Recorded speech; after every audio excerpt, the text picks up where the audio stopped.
po yung insidente, baka napapanood nyo na po at nagbabiral. Pasintabi na lamang po sa mga manonood. Kung medyo po mahina ang ano ninyo, huwag nyo ito unang yan. So anyway, yan po, tama na. Ito po inaabangan ng mga media dahil nga po nag-viral na. Sir, nakita kayo dun sa CCTV. Sino po yung nagpapak ng baril? Pwede nyo bang ikwento bakit nyo nagawa yun? Ganito po kasi yan. Doon po kami sa may pinto. Ayun, habang nag-uusap kami, imbis magpakumbaba siya kasi wala naman po akong kasalanan sa kanya. Pinagpipilitan niya po na may kasalanan ako sa kanya. Hindi ko po talaga din sinapatay ng anak niya. Yung namatay ka dyan na pula, yun ang nagawa eh. Namatayan ka rin ng anak ka. Kinumpronta ko siya, hindi ko naman hanggang talagang patayin siya. Yung maximum po sa amin ng bunot eh. Yung pamimigilan din po namin buhay namin. Ano po talaga, pamapatay po talaga yun. Meron pong ibinigay sa amin video, particular po sa akin, no? Nakita ko po yung insidente sa Happy Land. Mas kilala po itong Happy Land, di ba? Sa Happy Land kayo nangyari. Ito pong insidente, away magkakapitbahay, hindi pagkakaintindihan, mainit ang panahon, higantihan, meron pong isang nabiktima sa naganap na krimen. Biktima po ay si John Bacolod, 46 years old, resident of GK Compound, Halo-Halo Street, Tondo. Sa Barangay 105 po yun. Medyo malaki po yung Barangay 105 Happy Land, Ulingan, o yung NHA Temporary Housing, saka yung proper. Yung po to sa kabilang side ng Barangay 105. Pakita mo nga yung video. Ito po yung insidente, baka napapanood nyo na po at nagbabiral. Pasintabi na lamang po sa mga manonood. Kung medyo po mahina ang ano ninyo, huwag nyo ito unang yan. So anyway, yan po, tama na. Dalawa po yung suspect. Immediately when I was asked, when I was informed of the incident, we directed the Manila Police District to go after to the suspect. Mabuti naman, nagpaabiso yung isa natin dating police din ng Maynila at yung pamilya ng mga suspect. Dahil alam po ninyo, I promise you, maaaring makatakas kayo, pero it's a matter of time, talaga pong halugugin namin. Sabot ang aming makakaya na makapagbigay ng hustisya at kapanatagan sa mga posible at mga biktima ng mga krimen, whether petty crime or ganitong karumal-dumal na sitwasyon. Nagparating ko sa atin na impormasyon na susuko. Sila po tumakbo sa Bataan. Sa tulong po ng isa ng dati natin pulis at inimpormahan sila Dave at sila sa Presinto 1. Saka naman nung umakto. At malugod po namin ipaalam sa inyo, mga kababayan sa lungsod ng Maynila. In our own little way, city government and Manila Police District ay makapagbigay ng hustisya sa pamilya ng biktima. Nandito po yung mga suspect. Sumuko na po sila. Ang suspect, kayo magaman. Si Jeffrey Saludar. Ito yung tatay. Saka Jefferson Saludar. Mabuti naman naisipan yung sumuko. Sige, sana naman matsambahan pa kayo ng Manila Police District. Kuyat, may mga CCTV. Madali kayong bakit. Sila po ay na-inquest na. Kanina. Saan na-inquest? Ngayon? 2 o'clock. So, nandito rin po yung pamilya ng biktima na nasa labas. Lalong-lalo na. So, matanda. Diyos ko, nakakalungkot. Nakikiramay po ko sa pamilya ng biktima. At magkaganon, we're happy to inform you that in less than 12 hours, masasabi po namin na another case solved by the Manila Police District. Sa kusang pagsuko naman at kusang kakaharapin ng mga suspect na to na mag-ama, yung hustisya. Hayaan natin ang husgado kung ano ang magiging pasya as far as the city government is concerned and Manila Police District. Another case solved, crime happened in the city of Manila. So muli po sa inyo, meron po kaming ito po inaabangan ng mga media dahil nga po nag-viral na. So I will let them open the question hour. O kayo, baka may tatanong kayo sa mga suspect. Ito, from ABS-CBN. Ako, Mayor, siguro dun sa tatay mo na. Sir, nakita kayo dun sa CCTV. Sino po yung nagpaputok ng baril? Sino po? Ako po. Ano pong baril yung dala? Po. Saan niyo po nakuha? Po sa dati, nangangalakal lang po. Oo. Nabili lang po. So sa inyo yung baril? Opo. Nahitapon po, natarantawin po ako eh. Pwede niyo bang ikwento bakit niyo nagawa yun? Ganito po kasi yan. Linggo po ng hapon, nagbabasketball sana po ako. Tapos biglang may tumakbo sa likod ko. Ito nga po si Kuya Bunso, may hawak na patalim. Tapos napatingin po sa akin, tumakbo po ako sa court. Buti nga po, nakatalon nga po ako eh. Kundi nabutan po, ang dami ko pong gasgas dito. Tsaka po sa tuhod. Tsaka Lunes po. Tapos nagka-blatter po kami nun. Tapos pumunta po kami sa bahay. Tinatago po na magulang. Tinatago po na magulang.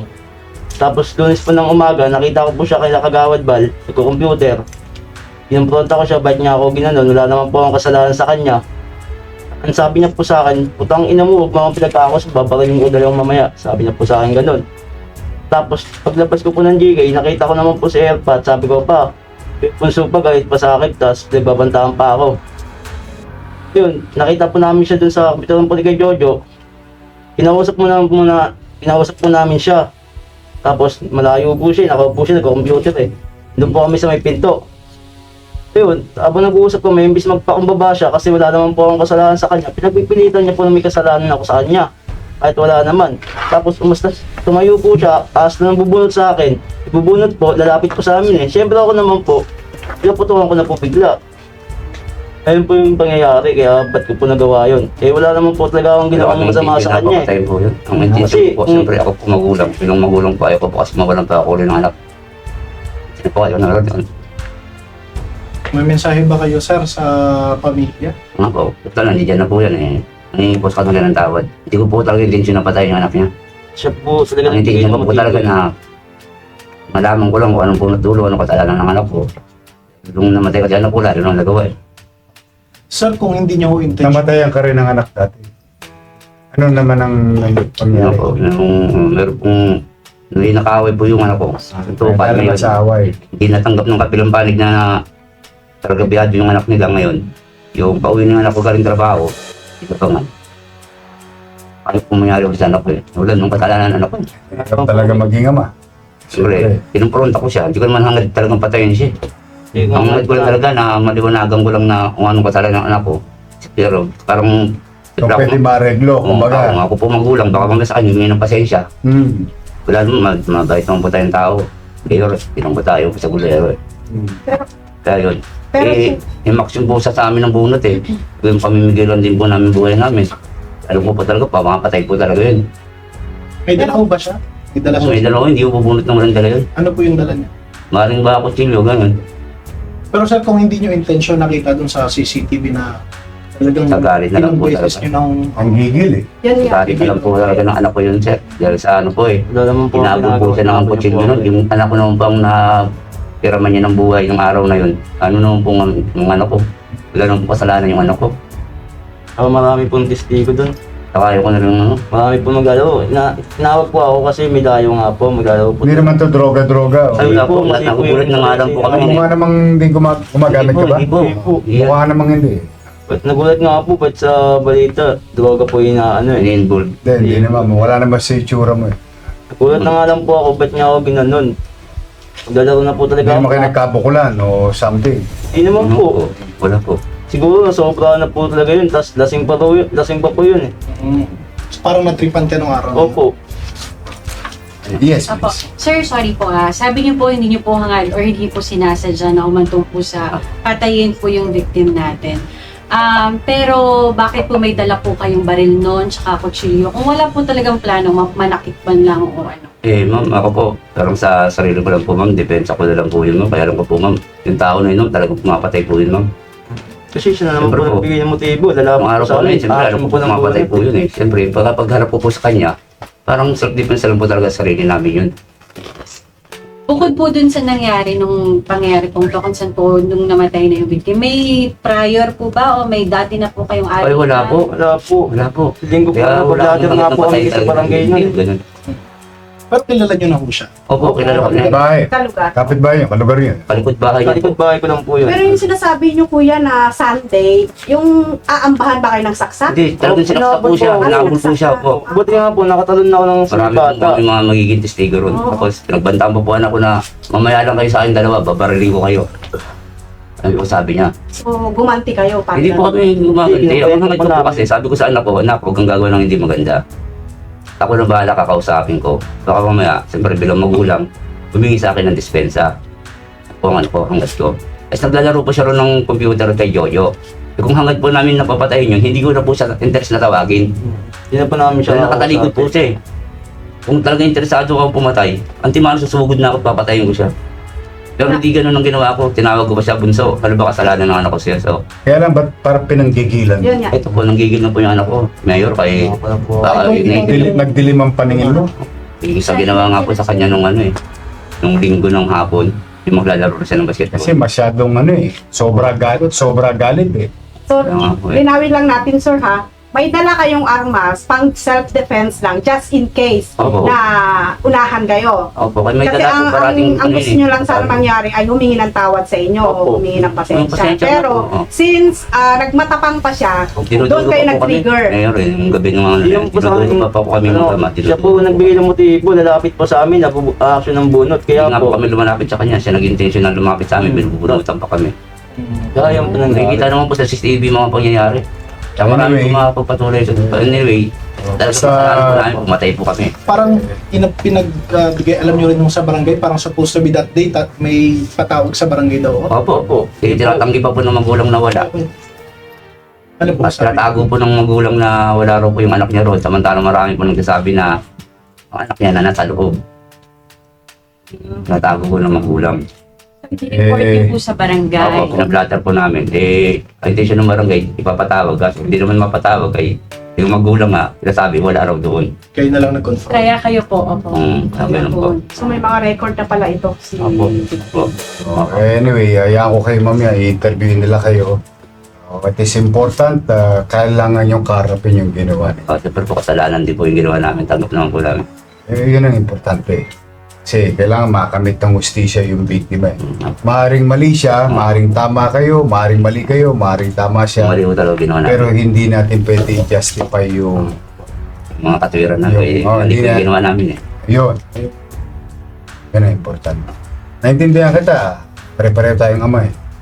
Talagay mo sa talagang minsan nakakapag-isip ka. Kaya lamang hindi natin pwede ilagay sa batas. Kaya nga po. Ganun po ang kamalian. Sa kamay natin ang batas. Kaya maging takdang aral sa mga manonood. Kasi ito, ang duda ko, away kapitbahay ito. Typical na ito. Pag ano lang yung anak ko talaga. Kaya lang, pagpapalaga sa buhay, kailangan laging mangingibabaw. Lalo ngayon, mainit. Init ang ulo, hirap ng buhay, patong-patong. Mag-iingat kayo kasi sayang naman. May anak ka pa bang iba? Opo. O may asawa ka. Tulad yan, pag nahuyo kayo. Ikaw, may anak ka na ba? Opo. Pabigyan ka rin. Papatong-patong lang ang problema. Ano ba yung sa English? The end. And does not justify the means. The end of the end. Yun na yun, bago na pala. The end does not justify the means. Sana po ito,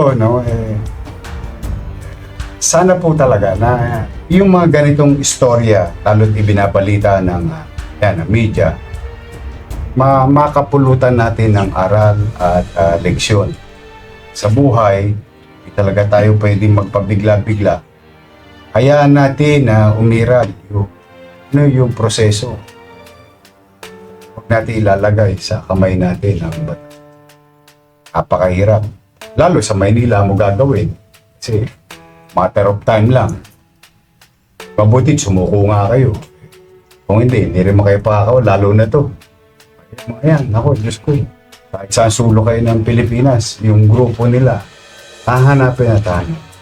Kaya then again, salamat namin sa iyo sa dati nating pulis, Maynila. Ipinagmalasakit yung kanyang mga kapitbahay.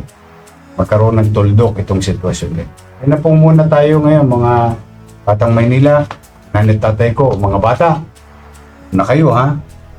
Kung minsan nakikita ko sa plaza, nag-showdown kayo. Diba? Para kayo lahat may balbon sa dibdib. Kita ninyo, dahil sa ganyan, nasasayang na ariwara eh. Sayang ang buhay. Mahalin nyo yan, isa lang yan.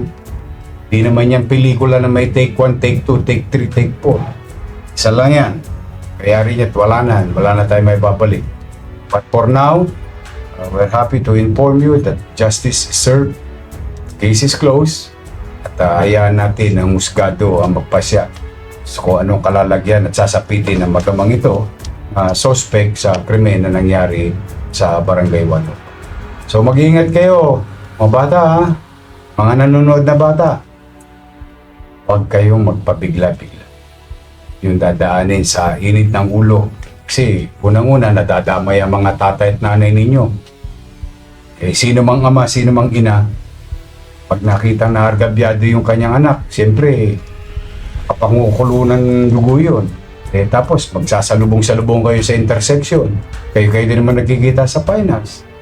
Yung habaan natin ang ating pasensya at ipagmalasakit ang kapwa at higit sa lahat pagpapahalaga sa buhay. Yan sana ang umiral sa atin. Muli po, maraming salamat at maraming salamat sa MPD. Thank you. Doing a good job. Kaya po sila, sa harapan ninyo at mag-ingat po kayo. Maraming salamat po.